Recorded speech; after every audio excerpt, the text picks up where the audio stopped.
Hello and welcome to the Gooner Talk. Hope you're doing good. Hope you're doing well today. Getting closer, ever closer to that next Arsenal fixture. Still got to wait till Sunday, but it's going to be an interesting one when we do indeed get there. Hope you are enjoying the start of the week. It's episode 100 of the Arsenal News Show. Of course, we've done over 100 of the Arsenal transfer shows.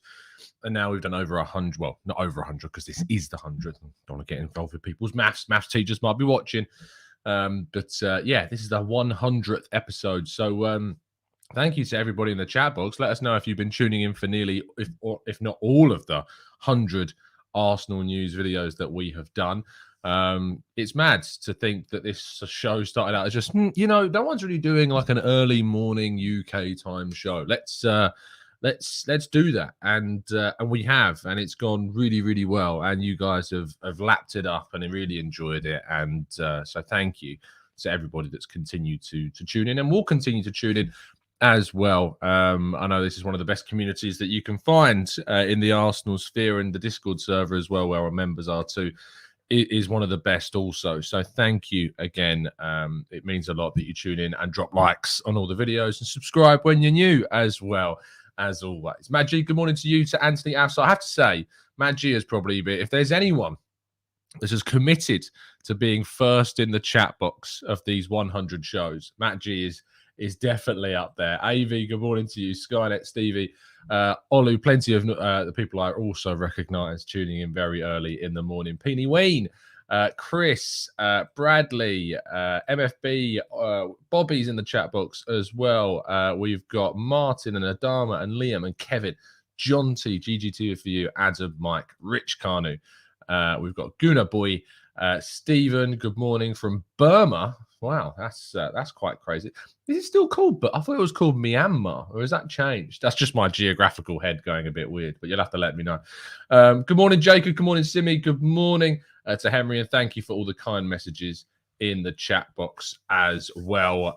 Where's your prize, Matt? Your prize is right in front of you. It's the pleasure of tuning in for this show, Matt, and being the 100th first person on the channel. Congratulations. I hope it was worth it.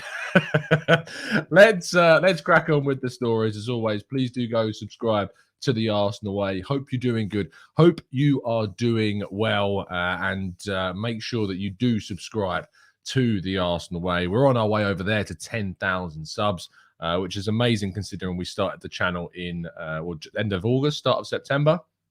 Amazing stuff.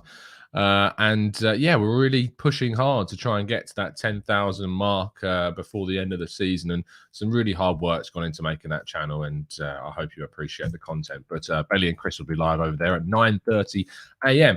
Speaking of the Arsenal Way and some of the content that we've been putting out article-wise, I wrote a number of pieces yesterday that also went out, and I wrote a piece on Yeremy Pino of Villarreal, really interesting 19-year-old winger who's been linked with Arsenal in the past and scored 4 goals against Espanyol at the weekend, quite impressively.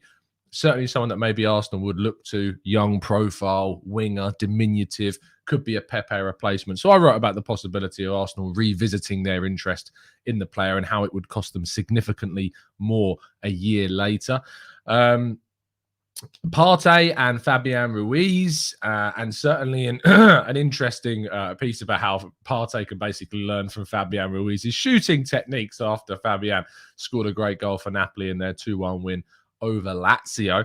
And then lastly, a piece that you may have seen on your social timelines because it went a bit mad. It went a little bit mad yesterday on Twitter because I wrote a piece basically talking about the goal record of Arsenal before and after Aubameyang.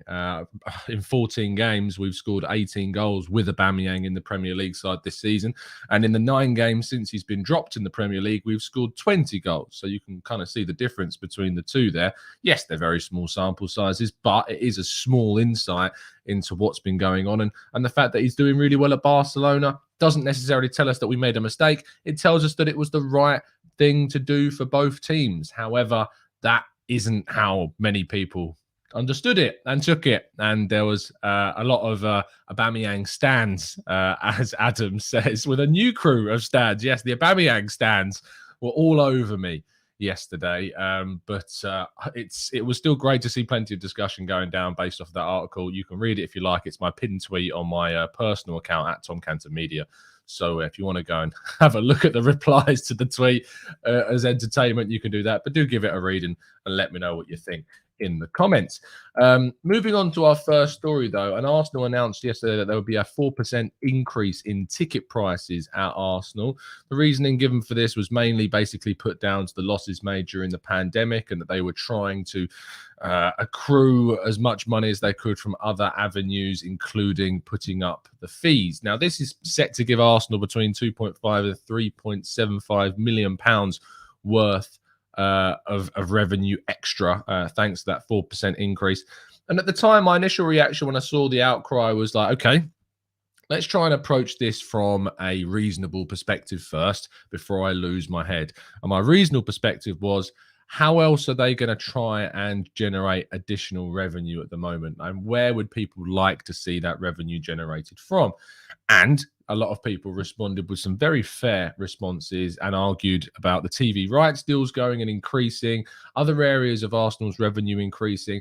And then when I spoke to my colleague Kaya Kainak on the Arsenal Way yesterday, he raised an excellent point, which was basically that is the 4% increase, the 3.7 whatever million pound extra revenue, worth the PR disaster that is that 4% increase? Fans are already have huge expectations on them. If those that live outside the UK, and I'm sure plenty of you won't feel sorry for us, but the UK is currently going through a period of huge increases in the expenditure of just living. All basic and daily needs are going up in prices from heating, electricity, and fuel and food, and everything's going up right now. So there are a lot of people that are living on very low wages in the UK that are struggling.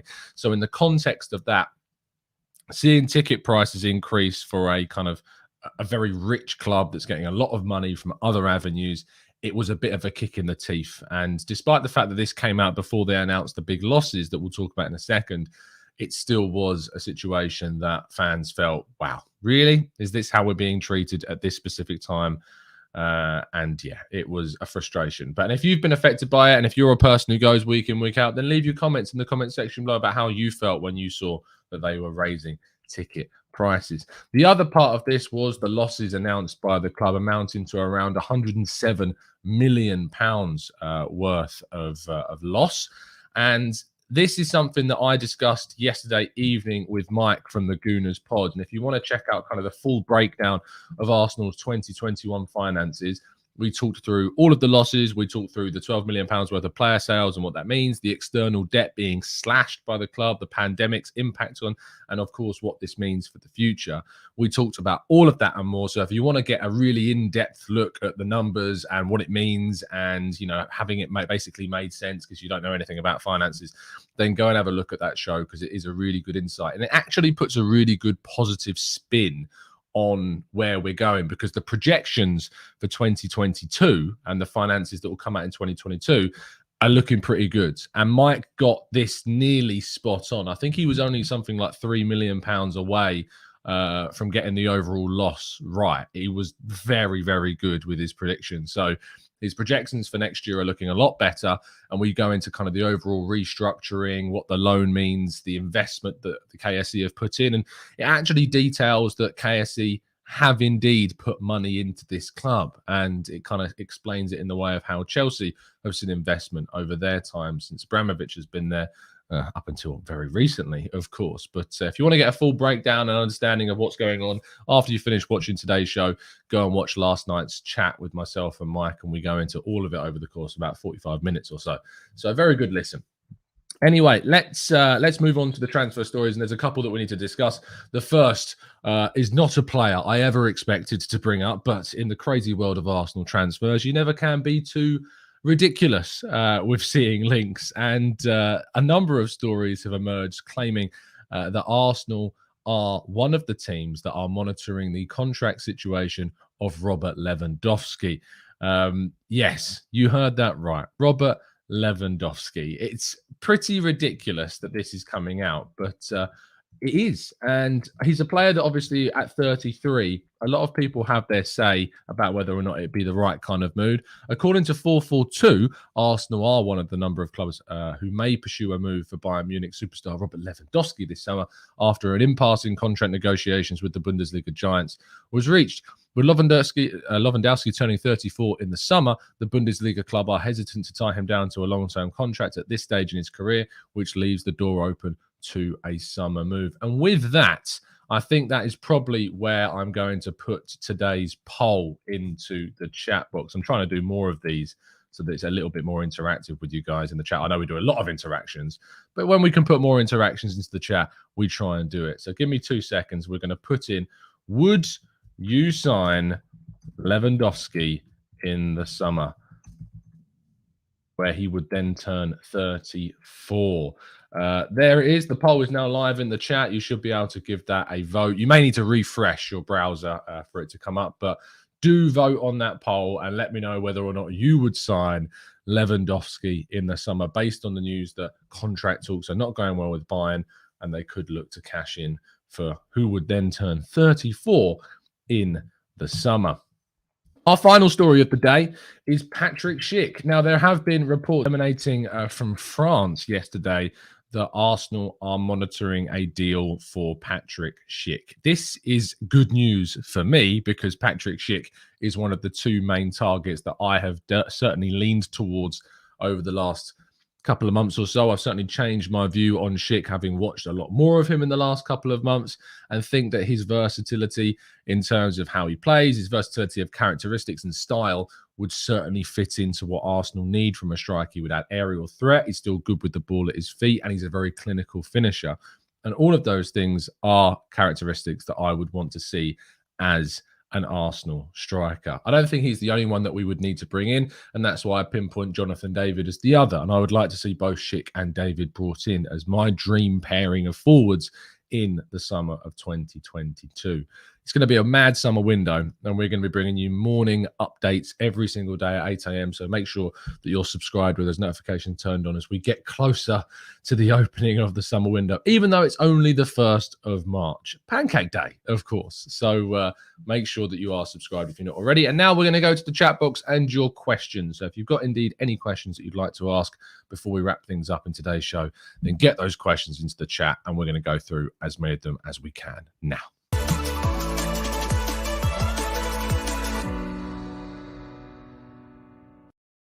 Now, sometimes when I do that and I roll those clips, it's so I can take a drink in between. But that time it was just to take a breath. I felt like I could be talking there ridiculously fast for about 5 minutes. Do tell me if I am talking too quickly. I know I have a habit of doing it. Yeah. Oh, wow. I was like, breathe. I need to breathe and get all this news out. Let's jump into the chat box and see what you guys are saying about what we've just been speaking about there. Rich Carney says it's a young team. He wouldn't last forever, but he could fill some key roles for a couple of years, and he's in great shape. Benji says, obviously, yes. Even for 2 to 3 years would be a great option from the bench. Imagine that, signing Lewandowski to put him on the bench. It does reek of a Man United signing social. You're right. That or a Chelsea signing. Even one of those two clubs, I could absolutely see Lewandowski popping up at next season. Jay Dime says, to be fair, Tom, the Cronkies just spent a load of money on their team in America. They really could have covered this. Let us know that they really didn't care or don't care about us and that we're basically collateral. It's interesting, Jay Dime, that you say that, because when you watch the financial breakdown, you actually see how much money KSE has put into Arsenal, and it's in the more than £100 million. So if you want to find out more about that, as I say, go and watch the financial breakdown that we did yesterday. Rich Carney says, do you think there are any current Arsenal striker targets that Lewandowski would keep out of the team? I mean, you have to look at what he's doing right now. I mean, in the Bundesliga this season, I'm sure he's still, I'm pretty sure he is the Bundesliga's leading scorer still this season. He turns 34 in August. So at the start of the Premier League season, he'll be 34. He scored 28 goals in 24 games. Now, whether or not he's turning 34, age still is just a number. And if you're scoring at that kind of rate, is it something that you can really turn your nose at for a season or two? Would Lewandowski coming into the team for a season or two utterly wreck kind of what we've got going on here at Arsenal? I'm not sure. It's worthy of a discussion because if we remember, we've just moved on a 32-year-old striker that was declining at Arsenal, has done very well in his early kind of few matches at Barcelona. So that's what's really interesting about this deal, is that would you weigh up the idea of bringing in a striker that's scoring at that level for Bayern Munich, bring them into Arsenal and think, wow, is it going to work? You also have to factor in this is Bayern Munich in the Bundesliga, who, you know, score plenty of goals. But then you look at the Champions League and he has 9 Champions League goals in 7 games and 2 assists, 11 goal contributions in 7 games in the Champions League already, 39 goals in 33 games. He's a goal scoring machine. You have to also factor in, though, what type of striker Arsenal are looking for. And we do need a striker that's going to link up play. He has 3 assists so far in 33 games so far this season. I'm not saying he can't link up play. He certainly has the ability to, but he is playing with a ridiculous amount of talent around him with Gnabry and Coman and Muller and who else am I forgetting? I'm sure I forget Leroy Sané. So many talented players in that buying forward line. So it's a really difficult contextual debate to have, but I find it hard to know that I would turn down the chance to sign Lewandowski, say, on a 1 or 2 year deal. Because when you think about it, if Arsenal could sign Lewandowski for a reasonable fee for 1 or 2 years, and then we also sign a young 20s striker in addition to Lewandowski, is there anything really wrong? Is that breaking too many things? I'm not sure. I'd love to know more of your thoughts. And I also want to check out the poll. The poll is completely split. This is really interesting. 158 of you have voted. 51% have said yes, they would sign Lewandowski. 48% have said no. Complete and utter split in the fan base. Paul says, Lewandowski too old and expensive despite his quality. Adam says, Tom, my issue with Aubameyang's deal is that I raised yesterday is that we should have done a straight loan and we would have been able to command a fee in the summer. Didn't seem like that was going to be worth it. A Blue Well says, pinch of salt as it's the German league, but I've just told you, Champions League, 9 goals in 7 games. So it's not like he's just doing it in the Bundesliga, and it's not like he's never just done it in the Bundesliga either. He scored against some of the biggest teams in the Champions League history consistently. Chris said, would cost more in wages than Aubameyang. Why fix the wage structure to blow it out of the water first out of the traps? It's a fair question, and the only answer to it would be is if Lewandowski can repeat the same goal-scoring form at Arsenal that he was doing at Bayern Munich. Mud says, I'm still all in on Darwin Nunez. I don't trust German strikers. They play super high, or Bundesliga strikers, we should say. They play super high line in that league. But I don't look at Lewandowski as someone who's, you know, running in behind and playing off the last man. I look at him as someone who's, you know, in the box, gets the ball, makes space for himself, is an expert finisher. So maybe it doesn't correlate as equally. Ollie says, no to Lewandowski. We need to sign players for what we are going to do and not for what they're going to do now. Too risky at possibly on about £500,000 per week. Wage bracket would be an issue, says Golu. Absolutely agree with you. Sufian says Lewandowski would never come to Arsenal and I would not have him anyway. Plus his high wages would be too high. The wages is the thing that puts me off more than anything else. The wages is what's the big barrier for me and I think there was a good point in saying why fix all the wage structure just to absolutely destroy it. But Lewandowski, as Michael says, are you lot crazy? He is the best striker in the world. And I'm not going to sit here and tell Michael he's wrong because I don't think there is much of an argument around any other striker being better than Lewandowski. He is an unbelievably consistent and good forward. But he has also never really played outside of the Bundesliga in his senior professional career. He's played very well in Europe, of course, as well, and you can't discredit that. But there's always going to be that risk associated with bringing a player who's never played in the Premier League to the Premier League. And it's going to be a risk. And if you're paying £500,000 per week, which is what it could cost, you never know. It could be upwards of that. It could be in that ballpark. And he has the absolute right to demand a figure around that ballpark. In fact, I mean, let's look at his current wages. Surely Spot Rack. Let's have a look. Lewandowski wages. How much is he paid? £23 million. Is that per season? How much does each player earn? Let's scroll down. Contract expiry, salary 23 million. Let's have a look. If that is 23 million a season, 23 million divided by 52, £442,000 per week. So let's just, it's euros, sorry. So if we just do a quick conversion, 442, he's on £370,000 per week at the moment at Bayern Munich. And that is a ridiculous amount of money still. It's mad that Neuer's on close to £300,000. So's Müller, so's Sane, so's Kimmich. Bayern Munich pay a ridiculous amount of money for their players, considering they play in the Bundesliga, which is not known for having huge wages attached to their players. That's a huge amount of money. Would you pay near £400,000 a week to get Lewandowski at 34 years of age into the team? Who knows? Stu says, Lewandowski has slapped Chelsea, Arsenal and Spurs to thunderous effect. Do you think he will struggle against Premier League dopes like Duffy, Tompkins and Dawson? No, me neither. Justice says, who's better, Odegaard or Bruno Fernandes? I mean, this season, there's a solid argument for Fernandes this season. Overall, in terms of raw quality, you can't get further than Fernandes when he's on form. But even then, Fernandes still got 9 goals and 6 assists this season. But it just feels like Fernandes is not having the best of seasons at all. I don't think you can sit there and say Odegaard is better, really, to be honest, in hindsight. He did score 3 against Leeds on the opening day of the season, to be fair, and 2 against Villa. So that equates to 5 of those goals in 2 games. But who's more important for their team? Martin Odegaard is more important for Arsenal than Fernandes is for Man United this season. But look, Fernandes is much older, much more developed, and Odegaard's got a way to go before he starts adding that amount of goals and assists to his rhetoric. And I think that when we look at what we need from a player in attacking midfield, we need to see Odegaard add more goals, add more goal contributions. He would have more if he was a little bit more, if it were a bit less shot shy, if you know what I mean, like take that shot that he had and the opportunity against Brentford. If he wasn't unfortunate, Aubameyang nicking his goal against Watford, he'd have another goal, of course, this season as well.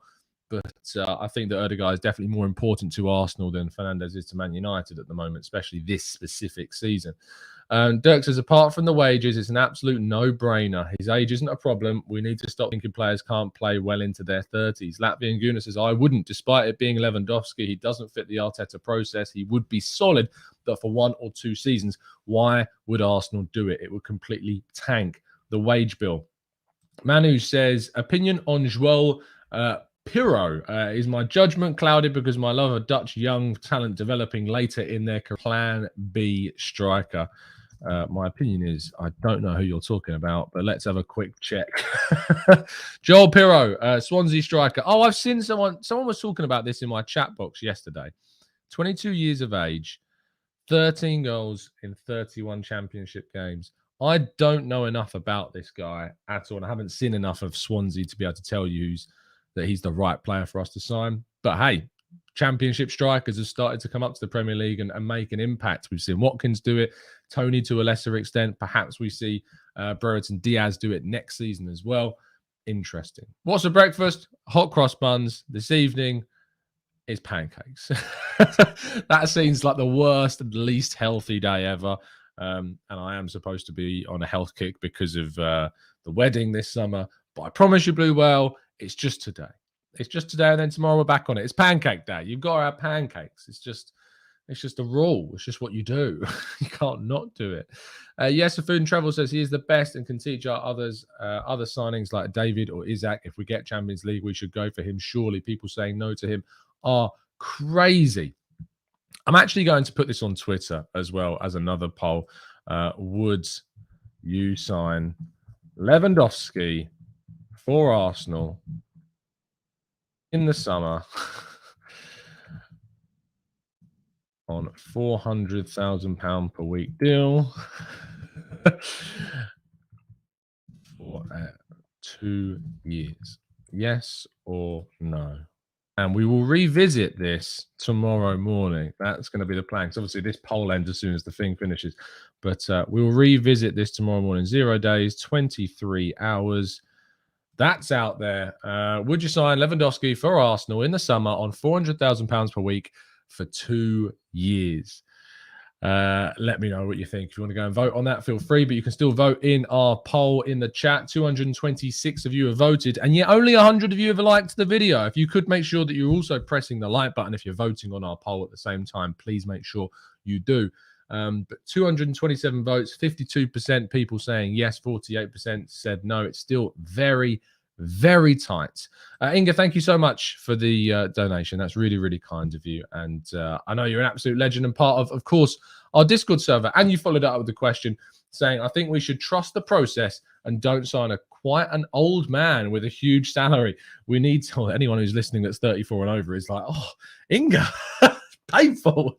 We need senior players. But in my world, a senior striker is a player with a lot of experience, not age. And look, I think you use Ødegaard as a great example. Ødegaard is a brilliant example of a player who's not old.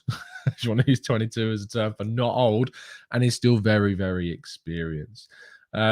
Cheat Tom, you didn't put any figures in our poll. Sorry, Carl. You can still go and vote on Twitter if you want to. Seb says, after watching Schick's goals this season on YouTube, I think he'd be the perfect fit for us. I agree. That's why he's absolutely my number one choice for summer strikers.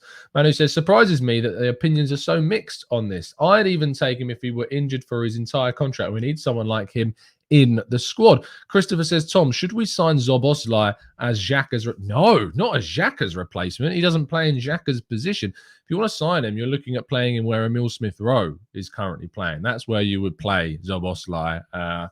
Arguably, you play him where Ødegaard's playing, but I think he's better in a wider role. I would play him where Smith-Rowe is, but I don't think we need him. And I know that's coming from Szoboszlai's biggest fan. I mean, I've got a shirt with his name on the back. I don't think that we need him, to be honest. Blue Whale really struggles with the trusted process. I mean, Blue Whale, I'll be interested to know, what is it that Arteta needs to do for you to get a brand new contract? Do let me know. I'm always interested to know that people aren't the biggest fans of Arteta, what it would take for them to change their mind. Tell me, what would it take for Arteta to change your mind? Moaz says, how much do you think Schick would cost, and would it be hard to get him? Would there be a lot of competition? I think there would be competition. He's a mid-20s striker scoring plenty of goals. I think a figure in the region of £50 million would probably be what it would cost. And if you told me that we could get Jonathan David and Schick for a combined £100 million, I would do it without hesitation. That is what I would do in the summer. And then add, say, a Fabian Ruiz, who apparently will cost around 16 million quid. Tielemans, 34 million pounds. We need a backup right back. We might need a backup centre back, depending on what happens in the future with Saliba and Holding, etc. There are things that we do need to do. Wide players, possibly too. But we are looking to spend big. It is understood. My colleague Chris Wheatley reporting that the club is expecting a significant financial outlay in the summer and to be backed by Stan Kroenke. So let's wait and see. Inga says, I'm 59, but still young. Love that.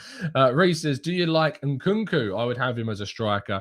Nkunku's a weird kind of profile because he started off as kind of a central midfielder and then has gradually moved further forward and is now playing in kind of this centre forwardy second striker kind of role. I think if you sign him, you would do it instead of, say, a Jonathan David. I don't think RB Leipzig are going to let him go, though. That's a thing. And I think they would charge an even higher figure than what you'd have to pay Lille for Jonathan David. So I would lean still more towards him.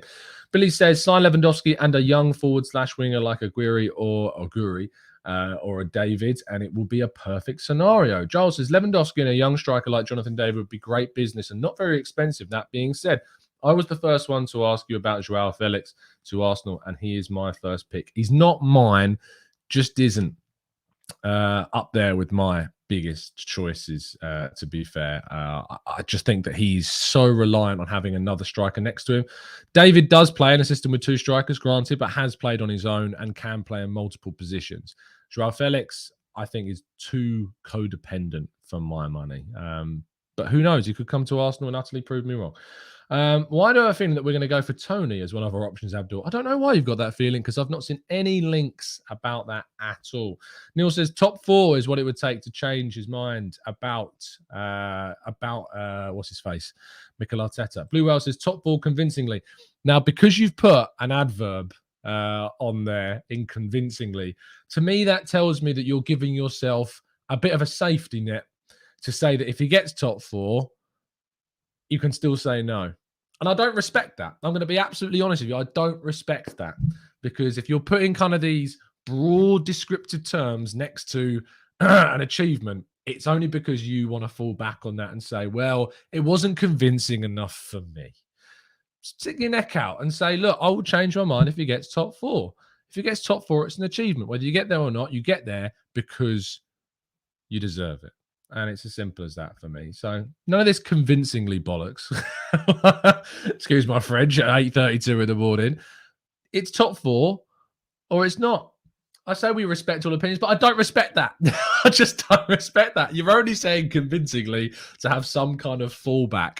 That is the only reason. So you can still say that you're not changing your mind if you get to top 4. Blue Whale says it has to be convincing given the circumstances. I don't see top 4 as the achievement. 8th, and then scrap to 4th. No, I still think that's mad.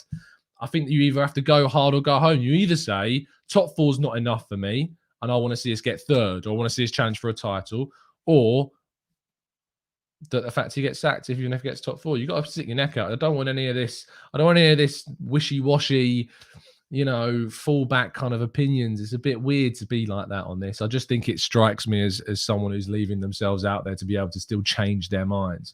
And Terry, if we get top 4, that's big. It doesn't have to be how you get top 4. And to be honest, the way in which we've gone about this in the first 20 or ever so games of the season, it's been a good season so far in terms of how we performed in the league. Cups have been a bit, to be fair, I say cups. We got to the semi-final and were knocked out by the winners, Liverpool, in the League Cup. The FA Cup was a really unfortunate timing for us against Nottingham Forest in the FA Cup, which sucked. But at the same time, look, the league's been good. We've improved. We're getting good results. We're beating teams like Wolves over two games, which we've not done for 9 seasons. There are lots of things to be really convinced about. Adam says, so is top 6 convincingly okay? GGT Review says, I'd love to see us get Patrick Schick. He's really impressed me at the Euros. Absolutely, I agree with you, mate. Joel says, how much money do you think the Super Bowl made KSE? I don't know, Joel, but Mike from the Gooners Pod would be the one to ask. Juni says, Darwin Nunez is the real deal. He's physically and mentally built for the Premier League. The crazy part is he's going to cost 47 to 53 million pounds. Jay says, morning, Tom. I hope you're well, mate. Just saying hi because my dad, Steve, is watching. Morning, Jay. And shout out to your dad, Steve. And I hope you're enjoying Pancake Day. You're going to tell me you don't like pancakes now, which is just going to be embarrassing for me, of all. Trevor says you can get 2 strikers and good strikers for that weekly sum. You could. You're right. For £400,000 per week, you could get 2 really, really good strikers. But Lewandowski and another striker, a David, a Schick, or whoever, that threatens. I mean, if you get Schick and Lewandowski, you've taken the 2 Bundesliga's top strikers for this season and top scorers and put them into the same team. I don't think you would buy both because I think they're too similar in terms of characteristics. I think you would go for a Lewandowski and a David, or a Lewandowski and, as you said, a Aguirre in the chat, or Joao Felix, those type of, or Lautaro Martinez, these types of kind of profiles, the smaller, diminutive second striker, like playing with another player type of players. But yeah, I see merit in the argument for Lewandowski. I get the whole wage bracket, but it's not like someone coming in who's not considered one of the best players in the entire world and who's at the top of their bracket. Lewandowski, without question, is the best striker in the world. And if you said that we can have him for 2 years at Arsenal and that he's producing a form the same as he is right now for Bayern Munich, that you really could push Arsenal up to a different stature. It also could mean that in a couple of years' time, following Balogun has developed to the point where he's of a level that we can bring him in, or there are other strikers out there that we can then go for. And because we've established ourselves in the Champions League, thanks to Lewandowski's goals, we can then go for an even better. Charlie, is there a link to Lewandowski? As we reported earlier on in the show, yes, there is. Arsenal is said to be one of the teams that are monitoring his contract situation and could move in the summer, according to 442. So feel free to Google it and search it up and have a read of the pieces that are out there. Edra says, what would be the difference if they gave him the contract between now and the end of the season? I don't know what you mean. Who? Us or Bayern? I'm sorry, you're going to have to add a little bit more context to the question. MFB says, my heart says yes, my head is saying he won't come here. Manu says, we need to restore balance at Arsenal. The £350,000 per week contract has to be given to a 30-plus-year-old or the club would collapse. I think giving it to someone like an under 20s player, like if you gave that amount of money to Erling Haaland, when I know I've said on the channel, I'm like, it's Erling Haaland. But there is part of me that holds me back, especially when you look at the finances of the contract and the wages we've given to really young players at the club and how much scope there is for improvement in those deals to, encourage them to fight even harder and to motivate them to try and get that next deal. Like Emil Smith-Rowe being on what he's on, Saka being on like £30,000 per week. These are the types of deals that you can get and give to these young players to motivate them to get to that next level of wage as well. Riffan says, any news stories in the midfield department? Nothing specifically. So there you go. He's asking about Arteta as to ask for... Oh, I see. Yes, sorry. I was so focused on Lewandowski. We've got Edris asked, what would be the difference if they gave Arteta the contract between now and the end of the season? The difference between giving him the contract now is that there is the chance that we could say finish outside the top 6 still. The season could collapse. It could absolutely fall apart. It's always a possibility that that could happen. I'm always very wary about contracts, especially with managers, especially after what we've seen in the past. And I'll be more confident about giving him a contract in the summer, seeing where we were and see where we finished. I also think that we've got bigger priorities contractually with players like Saka and Smith-Rowe, not Smith-Rowe, but Saka. You could argue Martinelli as well, and looking at kind of his deal and where he's going, other players on the field as well that we need to consider sorting out very soon. Saliba, another one. So I'm a little bit concerned if we were to give it too early and then our season really kind of falter. I would want to see where we end up this season before making a decision for my money. Terry says, I can't believe this poll is so split. Let's have a quick check. 280, 300 of you now have voted, 50% either way. Wow, it is very, very split indeed. Let's have a quick check on Twitter. Let's see. It's very different on Twitter. 180 people have voted so far in the first 11 minutes. 62% have said no. 37.2% have said yes. So it's actually quite different on Twitter. But we will revisit this in the morning in the show a little bit later on today. I think we're going to do another show later on today, so do stick around. Do make sure you're keeping your eyes peeled to the channel. It's been an absolute pleasure to speak to you guys, as it always is. Do drop a like on the video if you haven't done so already, and subscribe if you haven't done so either. Do join us tomorrow morning for the 101st episode of the Arsenal News Show. But thank you for tuning in for the 100th episode as well. I will see you soon. Have a fantastic day, and as always, up the Arsenal.